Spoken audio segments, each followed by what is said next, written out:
All right, and we are live. Welcome back with Murphy Mac to another episode of the Fitness Beginner Podcast, where we help you get started on your fitness journey.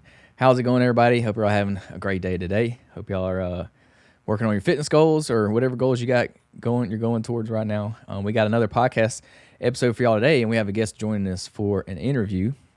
We're going to bring him up onto the screen. I hope I say your name right, Mr. JD Tremblay. Is that how you say it? Tremblay? Yeah, yeah, you're Okay. right. Yeah, Awesome. So first off, thank you for joining the podcast. I appreciate it. We love having guests on the podcast so we can talk deeper about certain topics. But just to give you an idea of about the podcast is it's called the Fitness Beginner Podcast because the whole goal is to help people get started on their fitness journey, help people get motivated, kind of learn the basics of things, and just try to give them something to look forward to learn and keep them going because starting a fitness journey is not the easiest thing to do. So this just kind of gives them a good, starting point so they can learn and get going. So that's kind of the gist of the podcast. So if you would, just go ahead and tell everybody who you are and what you do. yeah. I'm JD Tremblay. I am an integrated engineer, an ultra endurance triathlete, a certified naturopathic practitioner, and I am the director of high performance and mental resilience at Hungry Warrior Academy, where we build men to perform with clarity and discipline, with structure, physically, mentally, and also spiritually with our DECA system. Awesome. Yeah. So I didn't know you were into endurance races. That's pretty cool. Actually, I just picked up some endurance sports recently, in the past few years. So I'm all in. I got the bug now, the running bug. So I'm all in. I did a 100 miler last year, and then I'm doing my first backyard ultra this year. So that's what I'm training for right now. So I actually just started training about a month ago for it. Oh, the So backyard ultra. mhm. Those are the ones that you run 24 hours. Like you run like a few miles, and then you Yeah, run every hour. yeah. So you run a 4.2 mile loop every hour on the hour until the last man standing. So Yeah. there's no like into the race until everybody quits, basically. They do have 24-hour races. I've seen those before where you just go for 24 hours. But no, Okay. this one can go longer if it does. It probably will go longer. It's just until the last person. Well, it really is down to the second to last person. Whenever they quit, then you kind of win. So you have to do one lap by yourself. So like, say it's down to two people. Yeah. You don't technically do that lap until you finish it. So like, say somebody dropped out mid lap. Well, like you still gotta finish the whole lap. If that makes sense. Like if they quit 1 hour, then you got to do a whole nother loop by yourself. So that Just way to you. prove that, yeah, you're Well, it's able to not. keep going. Yeah, Yeah. because if you don't finish the loop, then you technically didn't do one more than they did. Y'all technically tied because y'all ended on the same loop. So they do. Exactly. Yeah, so they do it by loop, not by like distance. It ain't like who ran the furthest. It's by Yeah. loop. It's about loop. Okay. All right. Yeah. Well, yeah.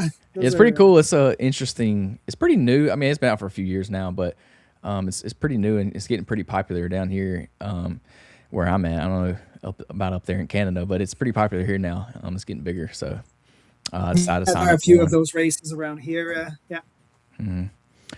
So you said Hungry Warrior Academy. Tell me a little bit about that. What exactly is that, and what do y'all do with that? Yeah. We help men build clarity and with our structure and our DECA system. So I'm known around the world for having completed the Epic DECA. And so we use these Epic Foundation and then our DECA system to help them build that structure. Okay, so what is the DECA? You said you completed the DECA. What does that mean? Yeah, for sure. So I'm one of three people in the world that have finished the Epic DECA. And it's 10 Ironman in 10 days on all six Hawaiian islands. And Nice. so I swim, bike, and run entire countries.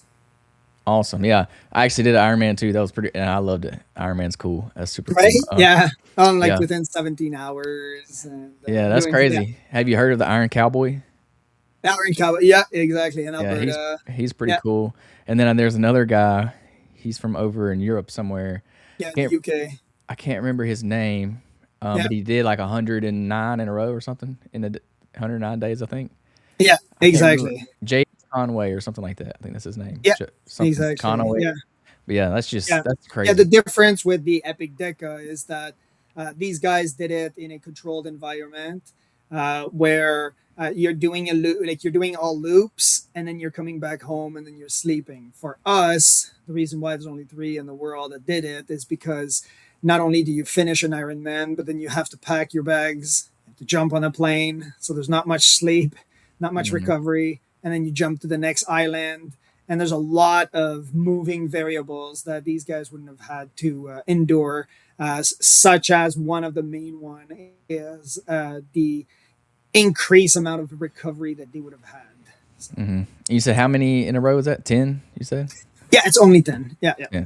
yeah, With hence the name Deca. yeah, Have you heard of the marathon, the 7 marathons in 7 continents in 7 days? Have you heard of that one? yeah, yeah. I always wanted to do it. That was one of those races that appealed to me. So I'd like to. Yeah, that would be Uh, really cool. I would love to do that. I'm sure it's very expensive, but yeah, 40. I would Yeah, love you said 40? 40. Yeah, the registration is 40,000. Yeah, but you Okay. fly private Yeah. from one country to another country. Well, a continent to another continent. Yeah, Yeah. I figured it was expensive. That's yeah, probably a little more than I would have thought it would have been, but yeah, that's definitely not for your everyday goer. no, definitely. Yeah, yeah. That's With pretty those cool though. race registration always increasing, and Yeah, I couldn't yeah, imagine running a marathon in Antarctica. That would be pretty that'd be a cool experience. It'd be tough, but I think it'd be cool. yeah, Once you got done, it'd be cool. yeah. Exactly. Yeah, yeah. Or this guy that ran bare feet, and then he ran like with no shirt, like Talking about Wim Wim Hof. Hof. Yeah, Wim Yeah, Hof. Yeah, he's yeah. running. I watched a little bit of his stuff. I like him. I Yeah, haven't got on the breathwork train yet. I haven't got onto it, but I know I need to try it. I need to because I know there's some good like evidence behind it. But I just it's hard for me to sit down and just be still. You know, like meditating for me is hard because like I can't. I don't know. I don't like being still. I can't sit there. yeah. So it's definitely Well, that's something I need why to we tell practice. our clients about well, so the science behind it is 12 minutes to move from one brainwave to the next. And when you could do some passive meditation, but there is also some active meditation that you can do. And so walking with no form of distraction is a form of meditation that people think it adds nothing to their life. You're just going for a walk when really you are meditating. Rock climbing, I tend to I was the exact same when I couldn't sit still, but then I did rock climbing, and when you are trying to get a hold and you can't tell where your feet are, but you can't look, and so that level of meditation is more of an active part, and so that's one advice that I've used before in order to meditate but still be active because I was moving too much. Yeah, I like the walking one.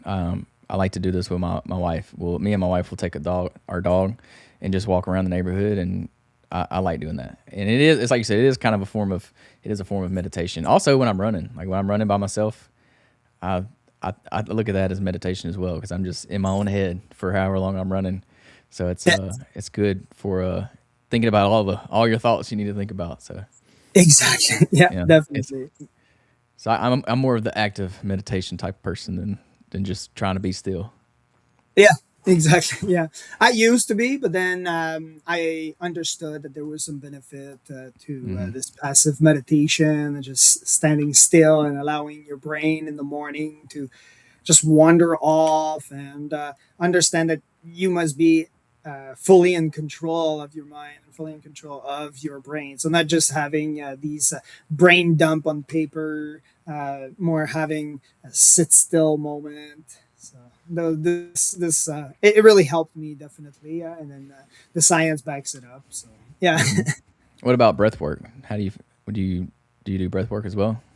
Yeah, definitely. Well, the breath, what I love about it is that there are different types of breathing that activates different parts of your systems. So there are some to quiet down your nervous system, and there are some that activates it. And so if you're using it to your benefit, then you can achieve that higher performance. And so that's definitely something that I use even in meetings. Sometimes I would even do it on podcast, either before the podcast to get all hyped, or to calm myself down in the event that I'm too stressed in that moment. Yeah. You, definitely just taking a few deep breaths. Like if you get worked up, you get a little anxiety, maybe your heart rate's racing a little bit, just taking a few deep breaths can definitely help. I like that definitely helps me. I don't really sit there and like do a whole breath work session, but like if I need to take a few deep breaths to help calm me down, it definitely works for sure. So it's kind of crazy how just breathing can really change like your state of mind. Yeah, well, it's the double breath. Have you ever tried that one? I'm not sure which one you're talking about. So so we can do it together, and then you're gonna see the change immediately. Okay, and so I'm gonna exaggerate it. I'm gonna do it, and then we'll do it together. So you inhale all the way until you can't, and then you inhale again. So you inhale, Hmm. stop, and then you inhale again. You hold it for 2 seconds, and then you exhale slowly, and then you do two of those breaths. Okay, so we do, In your mouth.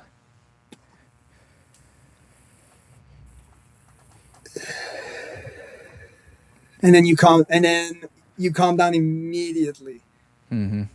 and then you can do it without even people knowing. And so that's one of those methods. And then if you do two of these breaths, so you're doing a second set. It's very quick, very simple, and it just calms down your entire nervous system just immediately. Hmm.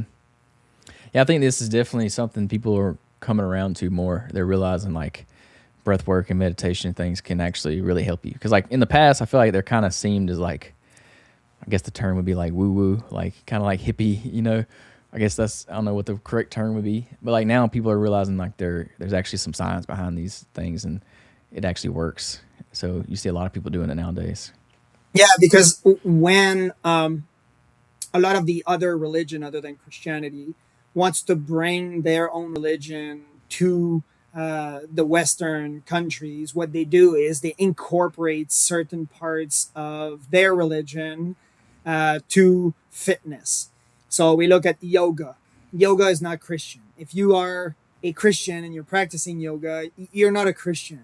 You're practicing a completely different religion. You should look at what yoga is really, right? So what they do is they bring their religion and they attach it, merge it to fitness. So there was a huge reluctancy to adapt some of this breath work because it was adapted to other types of religion, such as Buddhism. Buddhism was attached to breath work. And so a lot of Christian folks were reluctant uh, to do all of the breath work when really, as a Christian, you're still allowed to stretch. You're still allowed to breathe. Hmm. You're still allowed to do all of these. And since we're still at the moment a predominantly Christian country with at the moment Christian values, then that's why people and the majority were reluctant to take part in these types of activities and behaviors, and that's because it was attached to some form of religious practice. Hmm. So what religion is yoga from? I'm not familiar. Hinduism. Hindu. Hinduism. Okay. Yeah, yeah. If you look up, it's part of Hinduism. You say namaste at the end. You're essentially giving your body, giving your practice to another deity other than Jesus Christ. So definitely, it's not Christianity, Is right? that Hindu is India, right? Is that where they practice Right. Hinduism? Yeah. Yeah. They have over 300,000 gods, such as the spaghetti gods, and yeah. They have all sorts of gods over there. And then, well, they when they came with Hinduism, they pushed yoga onto the Christian, based on the fact that a lot of people wanted to um, again stretch. Right? So it was about stretching. It was about having more mobility and being more fit.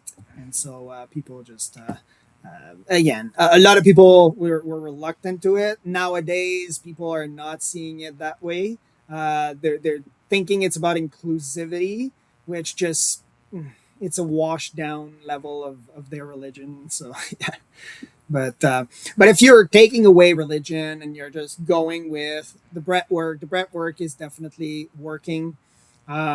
It's definitely helping other people stay healthy and regulate their systems, and that's what people need to understand is how to regulate their system, how to stay mobile while still again abiding by their own personal values. Awesome. So I want to talk about your academy again. So who like what kind of clients do you get in this academy? Like who is this academy for? Where do you like who's it one? Who's it for? And like where do you find these people? Like do you just sign up online or how does that work?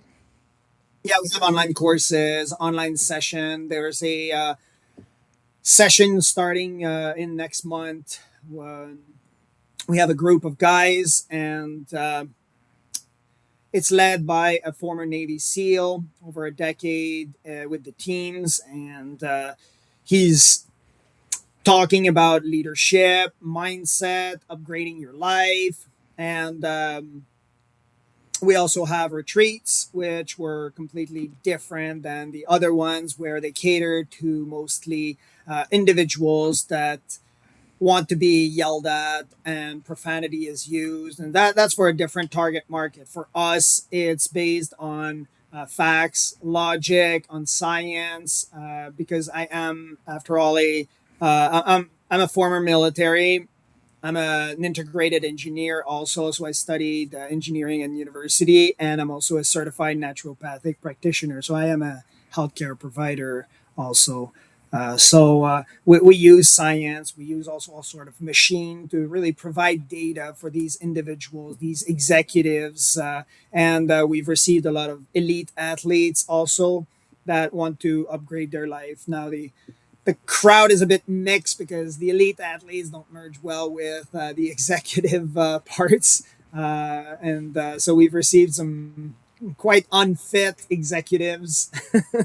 But again, at the end, they're able to follow all the structure and then lead a more, I wouldn't say happier, because that's what everybody is saying they're seeking. They're living a more fulfilled life, I would say.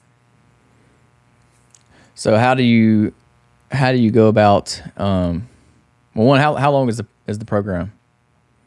So right now, the online program is 12 weeks, and the guys they are going through our four pillars: the eternal restoration, physical temple, identity, and community. And they build those strong bonds with individuals that are quite successful in already their realm, I would say. Uh, you can't go wrong with someone who's seen a real battlefield. He's been in spiritual warfare, mental warfare, and also physical warfare. So you can't go wrong with that. And so that's the 12-week program. That's all online. And then during our retreats, we have some coming up. They are a full weekend. And then we have one at the end of the year, and it's a full week. That's a bit more intensive. So it's not just physical, there's a lot of like mental trainings, there's a lot of like self-worth, self-identity type training as well. Well, definitely. You got these, and they all fit a certain target market. Some of them are more about spirituality, where they sit by the fire and then they learn. There are these guys that get thrown in the woods, mud in their face. That's just not us. We use more facts and logic. So we have EEG machines that would scan your brain, and then you would learn about brain waves as to how to use them to your best advantage. You would have a machine that scans your organ and then gives you some raw data as to how to optimize your performance, right? Your blood would get tested, sent out to the lab after a few days, then you would get a full report based on a professional, and then that person would receive all form of ideas and suggestion as to how to gear their life, because a lot of people just don't know all of these data points. So who would you recommend somebody like who would you recommend to do something like this? Who would I recommend doing something like that? uh, Definitely it's the person that has the heart for it. So one way I can explain it is tier one operators are not the smartest when they are chosen, and they're not the strongest physically when they are chosen. Okay. They are chosen because they have the heart to complete the task.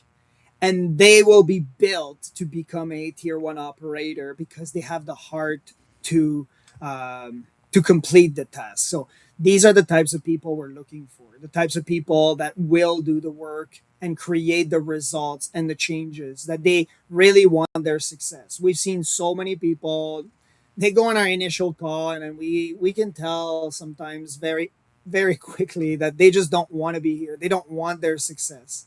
It's sad, but there's a lot of people that don't want to be healthy. There's a lot of people, they claim they want the success, but all they do is just look at a screen and yell at their favorite sports team all the time. They complain about their life, but they never do anything about it. There's no action to back it up. They hire the best coaches in the world, or so they think, and they're not going to perform any action. These are not the people that we want. We want people to get some results that are tangible, that they will be able to quantify and get back home and understand, all right, this is exactly what it means to be a man. And being a man is being courageous. So what do you mean by a tier one operator? So, well, a tier one operator is an individual that is part of the special forces. Okay. So Yeah. like So yeah. say a Navy SEAL, a Delta Force, or Mm, for us, it's we have other ones in Canada. We have JTF2 and we have CSOR. So we have different terms, different acronyms. You mm, guys would have different, but those individuals are the special forces. They are part of the military. The reason why is because they will perform certain actions that other people will not be able to complete, and that's because they have the heart for it. So their body at first, when you look at uh, well, you look at David Goggins, right? That's again back to ultra endurance events. He mentions in his book that he was not fit. Again, he had the heart to complete Bud's training and become a Navy SEAL, and so he had the heart for it. Was he necessarily fit when he started? No, his fitness journey started way before the Navy SEAL. But in order to become that person, or even to be part of these groups, then you must have the heart for it. And he was not willing to quit. Now, he tried multiple times because his fitness level wasn't on point, and he talks about it in his book. So that's the same type of reasoning behind it. mm. So to me, it's kind of like the quote, "Hard work beats talent when talent don't work hard." It's kind of like that. Like you may not have it, you may not be gifted in it, but as long as you have the heart for it and you want to, then you'll do whatever you got to do to get it done, to figure it out. So Yeah, that's kind of how what I'm hearing from you. exactly. And when you are surrounded by these groups, when you are in a setting, even there are these calls sometimes that you attend with all the guys talking about their success and what they're achieving in the last week, and there is not a single person that wants to be on the call saying, "Oh, I stayed at home and I did nothing and I watched some Netflix." There's not a single guy like that on the group calls, or so that those are the types of people we're looking for. We're looking for the types of people that have the heart for it, and it will transpire and trickle down to other part of your life. Those are, I'm sure that you learned a lot from your endurance events. I'm sure you did, where you learn something in the race and then you use it in other parts of your life, whether it's in your business Mhm. or in your relationship. And so these are the types of activities and mindset that we get to speak about and teach the guys.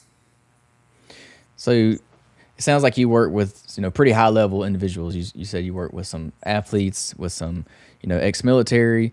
So what would you what would you say about the people that are like they've hit rock bottom, like they've I don't know, they went down the wrong path in life, not doing well. Would your program be something like that would help them kind of get out of that, to like bring themselves out of the rut? Like, would that be Yeah, something? Is that something y'all work with as well? Do y'all work with those kind of people? yeah, we had an executive last year. Again, no names. He when we got a hold of him, it was I'm going to use the term brain dead because he had difficulty even placing two words together. His sentences were completely incoherent, and he was at a burnout. And there seems to be only one option in his mind, and based on the statistic, I'm sure you can guess what it is, right? So he wanted to end it all, not just the business. And we got a hold of him. He started joining the groups, and now he's this year he's joining a group of investors that are closing a $50 million deal. So again, it obviously the results will vary, definitely, right? He was already successful. He already had the finances to do it. So again, for him to purchase another company or anything, he just needed, again, the structure and the clarity to be able to. And for him, it was energy regulation. That's what it was. So it was not based on capacity or identity. It was there was a lot. Some of it was based on identity, but a lot of it had to do with energy regulation and understanding how your body works and how you are functioning as a human being. Because a lot of people get crowded in the noise of the world. So going back to the tier one operator thing. So would you say you see like a direct correlation of people that become a tier one operator, or work, or have that kind of mindset and work ethic? Does that roll over and play a role in just like somebody's everyday normal life? Like, so you said you have a lot of high performers, but like maybe they're an ex athlete, professional athlete, or ex military. How does that roll over to like being an everyday civilian? Like, their athletes over, or their military service is over. Like, how can they use those skills, the mindset they built up? How can they use all that in like a normal everyday life? Like, they go back to working a 9 to 5 job, raising a family, like pretty standard normal stuff. How does that, like, is there direct correlation? Like, do you see those people normally work better in real life, or do they kind of have a hard time making that transition back into like civilian life? Or like, I think of like ex athletes, like professional athletes, they go from playing sports their whole life to not ever playing sport ever again. So I feel like that can be hard on a lot of people. So I just wonder, like, what is that transition like? Uh, from military to civilian, we've noticed that it's different than, especially in my personal experience. I've seen that it's a much it's a different process. So, for example, the military, you would say, I'm in the military. I joined, I was 17, so I was just a child. So I was molded with a military mindset.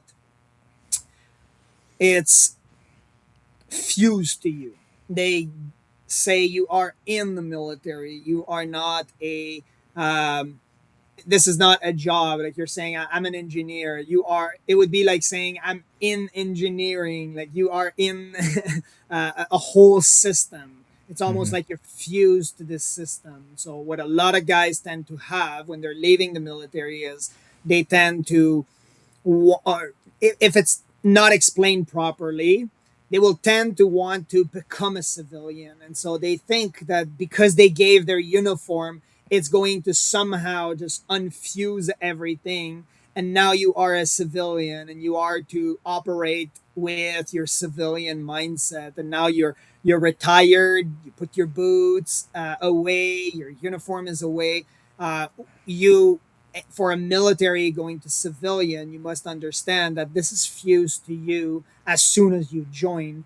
You are not joining a job, you're joining a lifestyle. This is a system, a structure. They don't give you discipline in the military. There's a lot of undisciplined military members. There's a lot of disciplined one as well. It's what they do is they give you that structure and they fuse it to you. So you are in the military. What you have to understand is how can you use the military mindset to better your civilian life, but it's always going to be fused to you. For an athlete perspective, the idea and the concept is somewhat different. It's not fused to you because you're not saying you're in something. You're not. It's not an entire lifestyle. The process will be different because you're performing at a very high level, and this becomes your entire life. So it's not necessarily the lifestyle because there's other parts that are going to be moving, such as schooling or other parts. Um, and in the military it's just your lifestyle, like your everyday life is all about military. You hang out with military members. It's really its own field.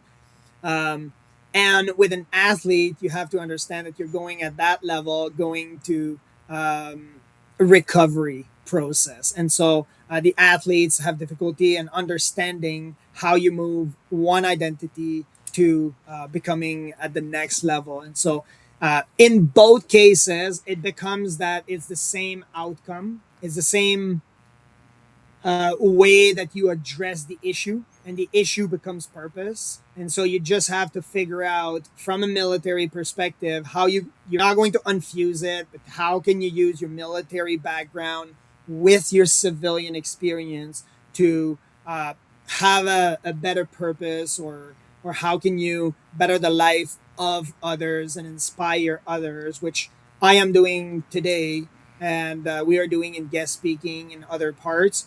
As an athlete, what is your purpose? Again, now not forgetting that you have a past, but now moving into the world as a non-athlete. Hmm.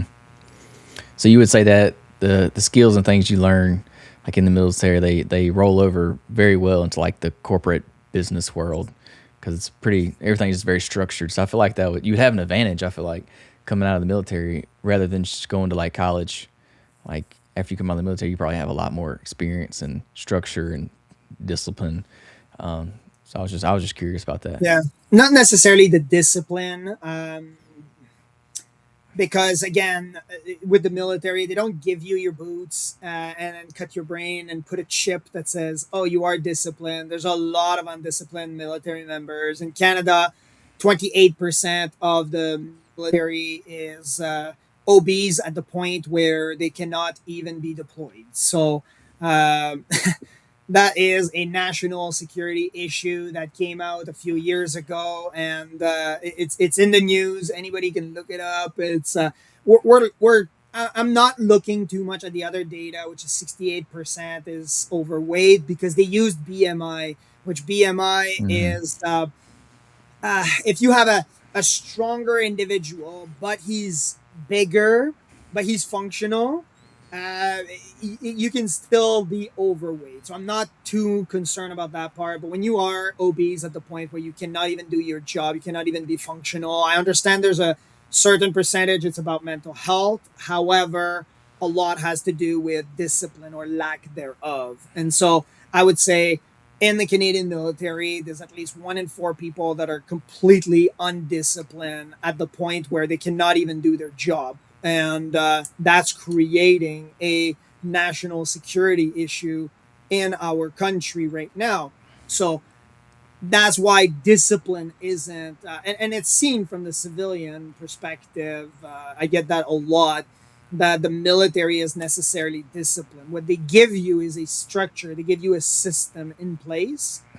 And what they did in the Canadian military, anyway, is they removed that system completely. They removed that structure completely. People can grow a beard, can put their hair long, and there's no more structure with the Canadian military anymore. And so that was their downfall, and that's why there's over 28% that are OBs at the point where they can't be deployed. So when you remove that structure, when you remove these systems, and you enforce those laws to a strict standard, then you're just allowing people to not be disciplined. So, but when you understand that you can have an advantage by following this structure, then that's when, yes, I would definitely agree with you. We do have an advantage because we are structured, we understand timelines, we understand deadlines, and most important of all of it is it's functional and practical. What I mean by this is there's point A, there's point B. I don't care how you achieve it, get the mission done, and that's about it.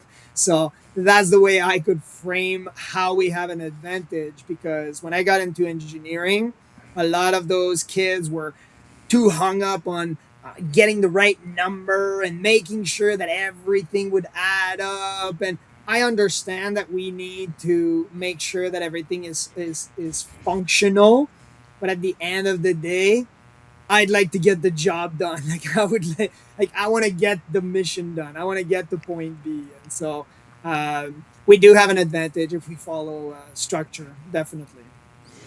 Yeah, that's crazy that they took away like all those rules in the Canadian military. That's as far as I know, we still got like strict rules like that in the U.S. Yeah, yeah, you I do. may Yeah, be wrong. I don't. I'm not. I wasn't in the military, so I don't know all the rules. But yeah, yeah, I yeah, definitely know for like as far as the being overweight thing. I know they have to hit certain like not milestones. They have to hit certain parameters on their like physical fitness tests. Like they have to, yeah. run a mile within so much time. They have to do so many pull ups, so many push ups. So I think that's the. Yeah, I in the don't. Canadian military, they removed that. So Yeah. they said you can pass basic training, not finish your fitness test for a couple of years. They did that, and they said you're not allowed. You don't have to pass your fitness test. What we'll do is we will train you. So you do Mhm. basic training, and then after you um, you spend 2 or 3 years, and then they train you physically so you can't be deployed, and then they try to train you to become healthy so that you can be in the military, but that's not how it should function. Like you're not Mhm. going to become like you don't just go to any job interview and then you go there, they train you, and you are incapable of doing the job for 2 to 3 years, and they're keeping you for 2 3 years paid, and you're not able to do the job. Like that's not how it function, or how it should function. So removing that structure is definitely not right. But that's what I learned from the military. Another thing that I would say is how people can use this, because we developed the DECA system, and the first one is discipline. And so a lot of people have a different perspective on what discipline is. They think that it's about waking up at 4 in the morning, or it's about doing your workout. But what if you are not a fit person, or where do you even start with that discipline? So my best advice with this, and that's what we say at the Hungry Warrior Academy, is that that discipline comes from your non-negotiable.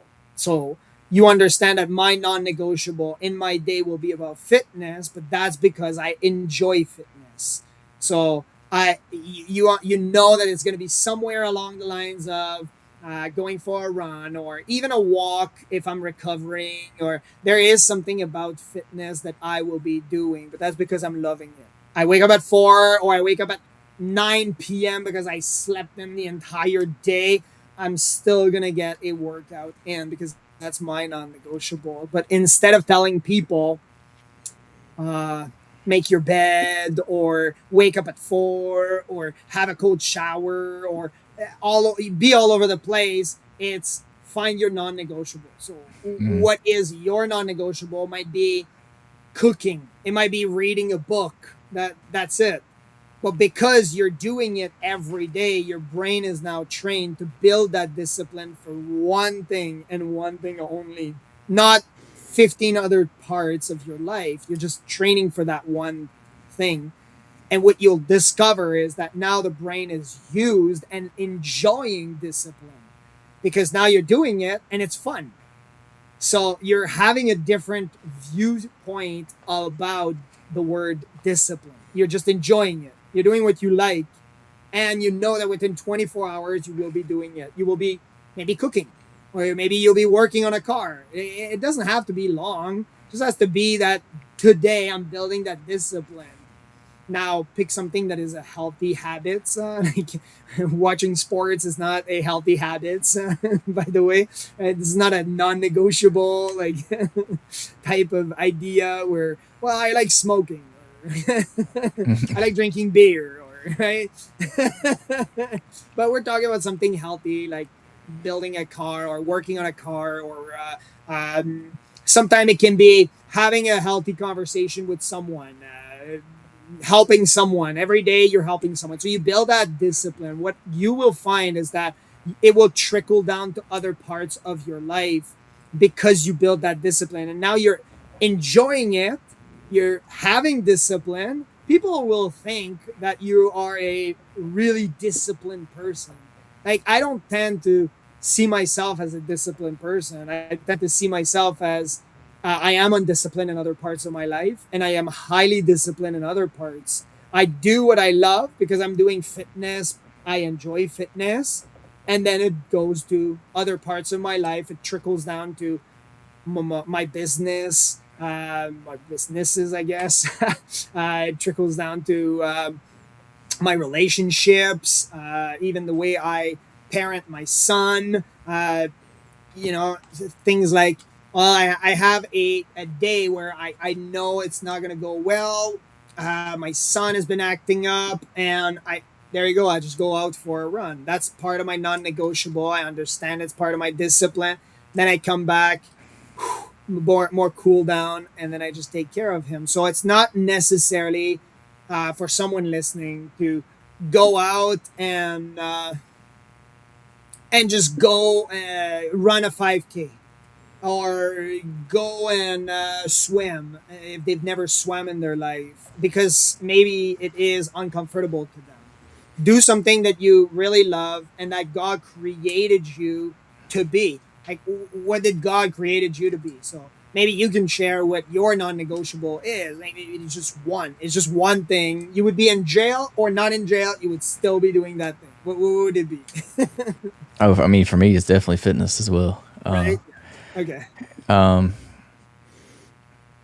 yeah, yeah. I mean, fitness, any kind of fitness. I like working out and running, so either one of Yeah. those is a non-negotiable to me. But I like your definition of discipline. It's like a non-negotiable. It's basically just doing what you said you were going to do, like holding true to your word on whatever that goal is that you have. I mean, obviously, if you say you're gonna, run a marathon every day, that's not actually gonna happen. But so yeah, and I definitely agree with that. Like I'm super disciplined in certain areas of my life, but in the other areas I'm like not disciplined at all. And Yeah. it's funny how that works. And it's I I want to get your opinion on this saying that you've probably heard before, but it's the way you do one thing is the way you do everything. And like I get where people are coming from when they say this, and I agree with them to a certain extent. But then again, I don't agree with them just because what we just talked about. Like I'm super disciplined when it comes to fitness. Like I'm getting my workout in, I'm getting my run in. Like I'm gonna do it regardless of how my training plan says. I'm gonna do it. But there's other areas of my life that I slack off in. So it's definitely I don't know. I disagree with the quote because there's definitely areas that I slack off in, and other areas I don't slack off in. So I don't know. But then the other side to the argument is, well, if you're not showing up in this other area of life, then are you really showing up fully like in your workout? So it's kind of like a double-ended sword. I don't know. Well, I wonder what's your opinion on that quote. I would look at your attention, like the way that you're looking at the way that we're looking at attention. So um, if you are doing one thing, do it completely, like 100%. Like right now on this podcast, my phone is buzzing.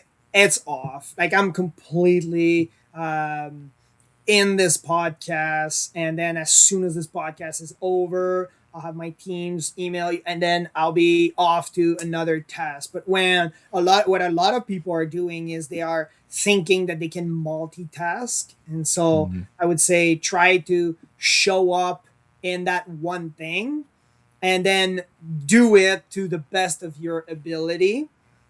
And I don't know if the quote is meant to say what you do in one thing, you are doing in everything. And if um, you don't have a strong attention, or you are not having the bandwidth to even control that one, then you are in other parts of your life. Or if it is about, again, like what you said earlier. So that's what I would have to say about it. I would have to say that it's about attention, that a lot of people have to show up in that one thing and understand that if they have the mindset to do one thing and focus on it, then they should go and do the exact same thing with everything. That's what I would have to say about that. Mhm. Just more about like the tension, like while you're like in that moment, like while you're doing it, give 100% in that one moment. So yeah, that makes sense. Yeah. Yeah, I would merge essentially the two together to say focus on one task. There's nobody out there that is a multitasker. And we're not talking about something benign as chewing gum and running. Everybody's able to do it unless you have some form of medical condition. We're talking about some tasks that take away a lot of cognitive bandwidth. But what happened is that people have the attention span of a goldfish because of all of the TikTok and short videos that they've been watching. And so by focusing completely onto one thing, then you'll understand that you're able to do the exact same thing in other tasks of your life, and it will benefit your outcome. Because and then the other part would be about recovery, definitely. Yeah. So these men that join your program or your academy, what what would you say, like what do you see from them that's kind of like made them like exhausted? Like why are they coming to see you? Well, why are they what's led them to that point to where they're like, all right, now I need to fix something. So what is that like? What is something you see a lot where they I'm trying to think what the best way to word it is.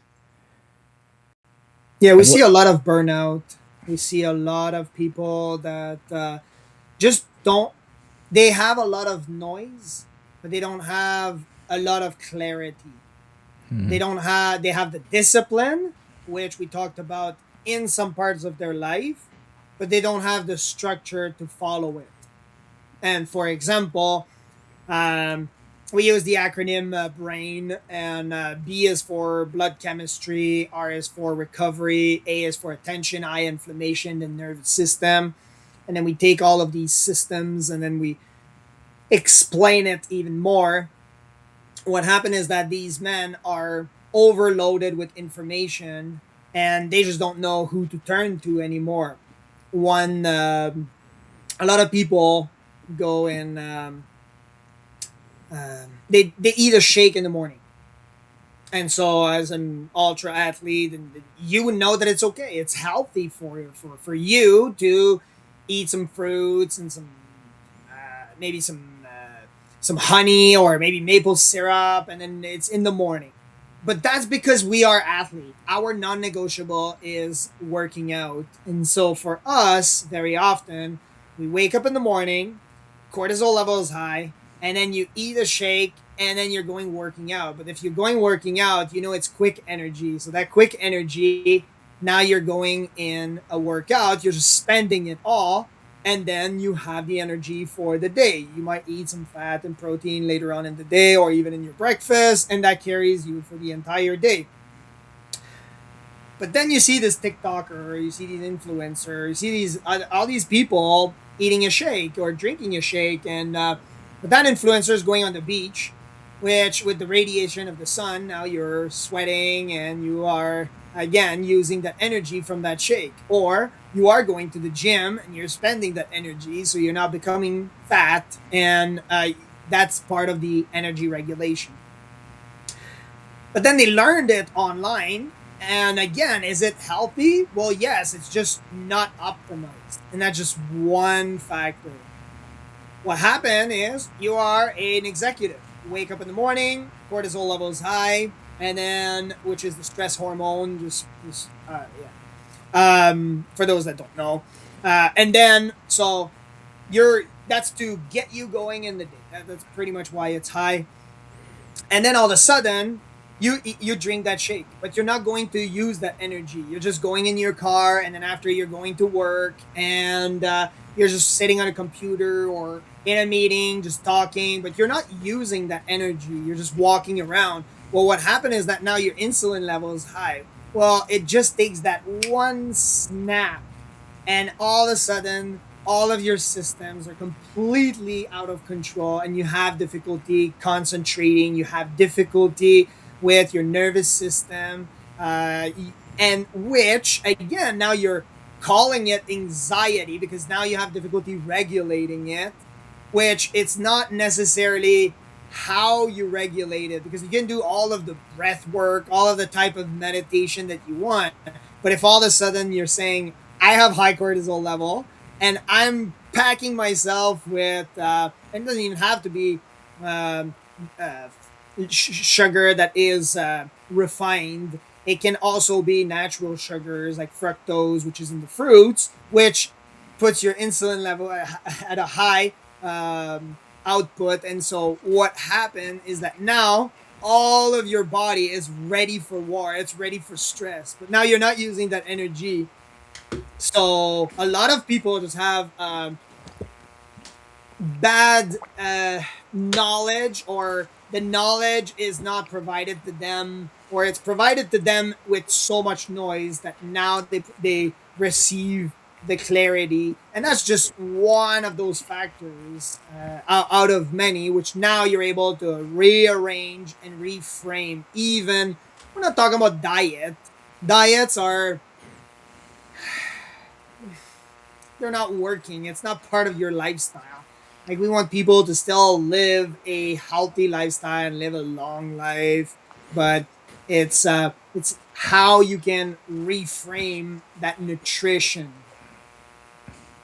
So, what would you recommend to somebody that does work a desk job or like an executive or something that goes in the morning? What would you recommend as far as like eating?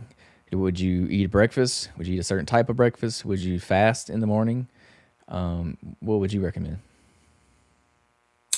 Well, again, that's why it becomes custom made. A lot of people would go on podcasts and say, "Well, this is the cookie cutter way," and um, let's take someone who, when they fast,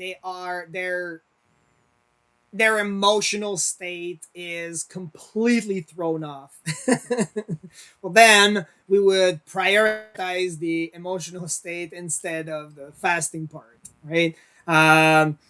If someone, for the majority of them, it's more fat and protein. If you are not going to be highly active, or depending of the temperature that is in the room, if it's really hot and you're going to be sweating, then again it would be um, carbs. There would be still be a lot of carbs. And then you also have to look at hydration. You also have to look at electrolytes. If the person is sweating, the rate of electrolytes, or the rate of sweat based on the amount of electrolytes that you have to take in, the type of inflammation that it's creating, so the type of food based on your metabolism that you must ingest. Um, all of these factors, and we're still in the blood chemistry. We're still in the blood chemistry, so there's a lot that has to do with just providing advice for someone. Hydration is a big one. Waking up in the morning, understanding that it's not because your urine is clear that you are necessarily hydrated. That can be a kidney failure. That can be that your cells are not taking in the water, and then it's just going through. And then because you have too much of an amount, then it just gets flushed out. So there are all sorts of reasons why you would be having a pee that is clear. So all of these factors have to be taken into consideration. Is your cellular level receiving uh, the amount of vitamins, minerals? Are you providing the right environment to it? So all of these factors have to be taken into account. And then many people just dumb it down to those three macros and say, well, it's carbs, fat, or protein. And then they just say, well, eat more fat, eat more protein, or just eat meat completely and don't eat anything else. And so it's really based, it should be custom, and people should be responsible for their own health, essentially. Yeah, it's hard. It's hard giving fitness advice out there because it's gonna be different for everybody. Like it's never the same. What works for one person may not work for the next person.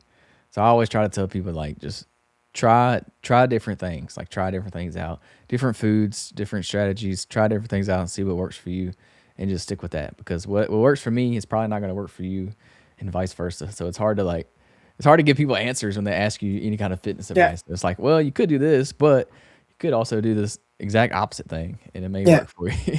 In terms of nutrition, there's two things. One is eat for a purpose. Okay, so what is your purpose? If it is to lift a car, you're definitely not going to eat the same as me. That's for sure. Okay, so eat for a purpose would be the best advice I could give anyone out there. And then it's how your body uses it.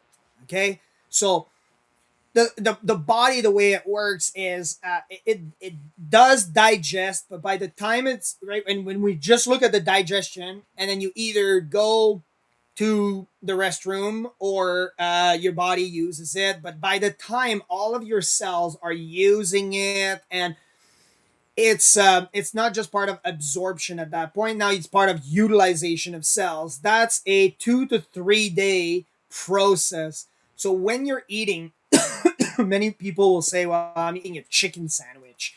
Uh, they're not hungry anymore, but that's this part of the process. They're not thinking about the 2 to 3 days. So I would start a logbook, and uh, they would eat one item and eat that same item for 3 days.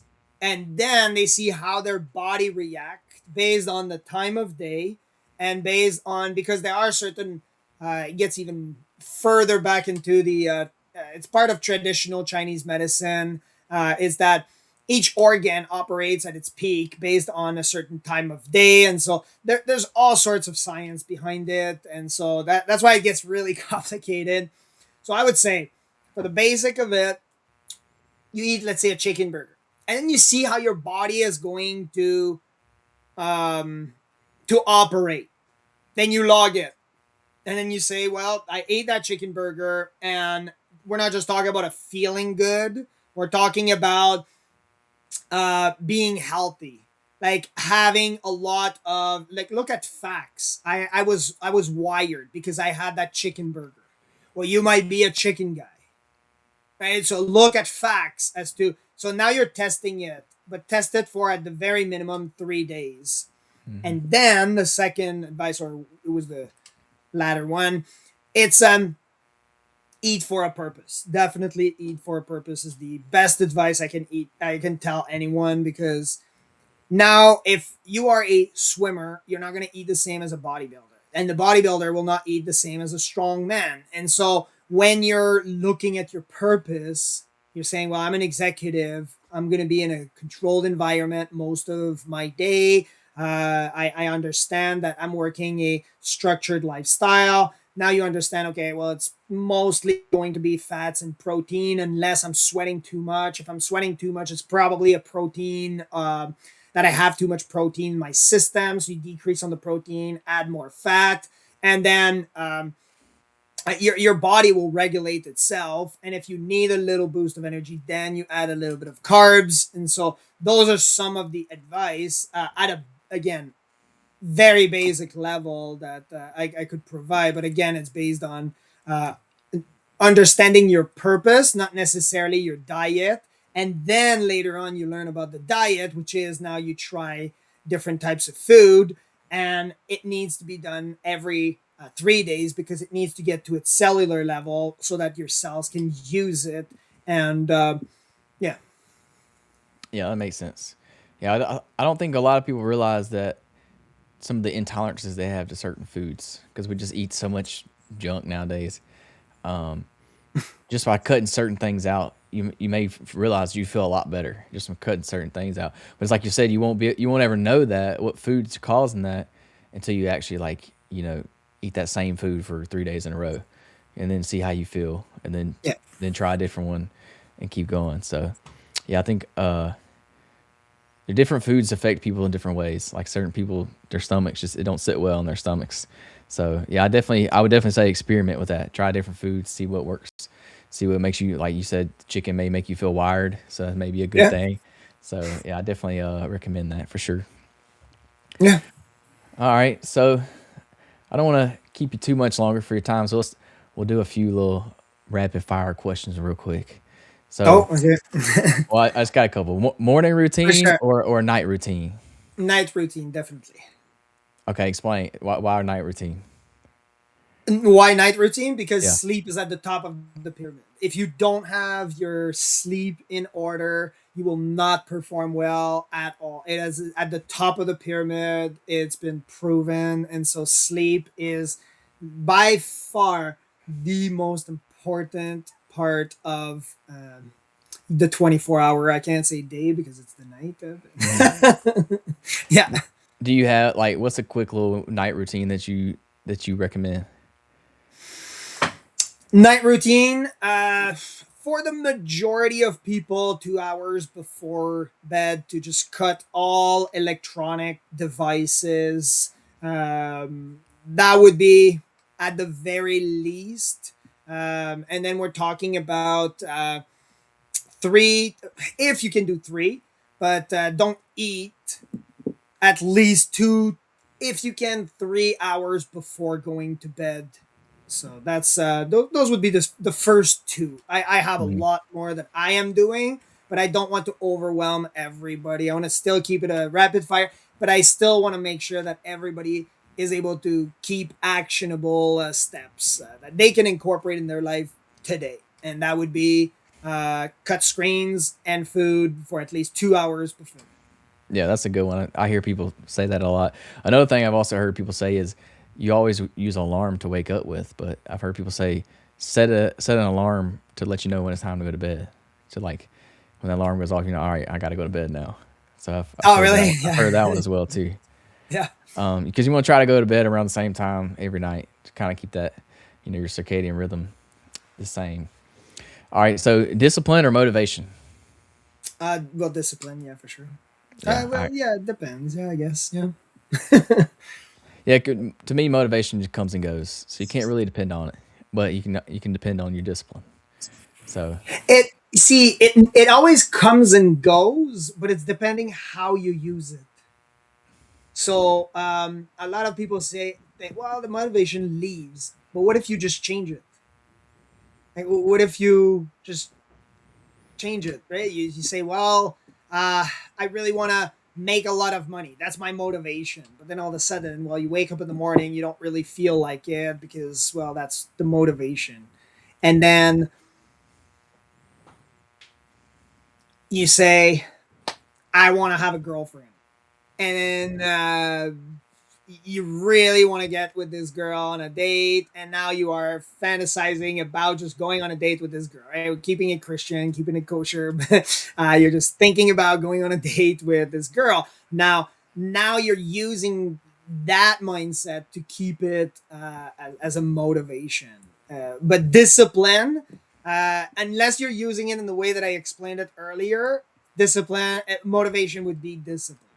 If you don't use it in the way that I said earlier, which is your non-negotiable, which is fun discipline.